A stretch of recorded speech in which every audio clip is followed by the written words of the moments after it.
With that backlog of tests, KCCI's Chris Gothner wanted to know if state officials had any idea of how many Iowans might actually have the virus, not just how many people have been tested positive.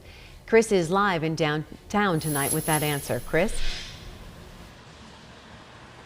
And obviously, Stacey, nobody expects them to have the exact numbers on how many people who haven't been tested yet or haven't gotten their test results back actually have COVID. But what I really wanted to know, with all the metrics that we've been talking about this week, is there a way to even estimate that? Iowans are scared and they're nervous, and I appreciate that, but we're going to get through it. Governor Reynolds got choked up Friday in her daily update to Iowans on COVID-19. She was joined by Sarah Reister, the deputy director of the Iowa Department of Public Health.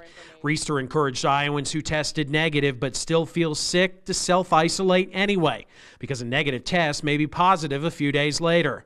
With more than 200 confirmed COVID-19 cases in Iowa right now, I wanted to know something many of you have been asking.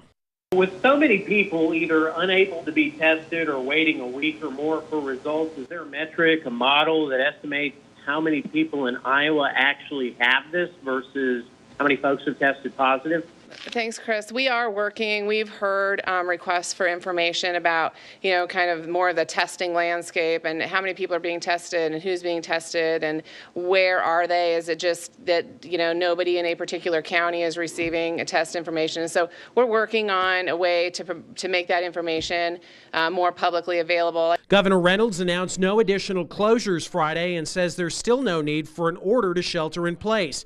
But there's a new development on an order she issued Thursday.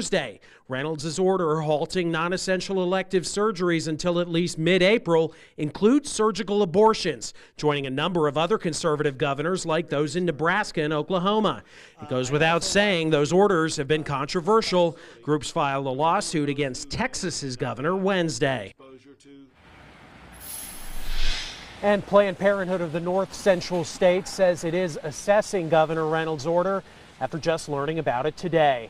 Live in Des Moines tonight, Chris Gothner, KCCI 8 News, Iowa's news leader.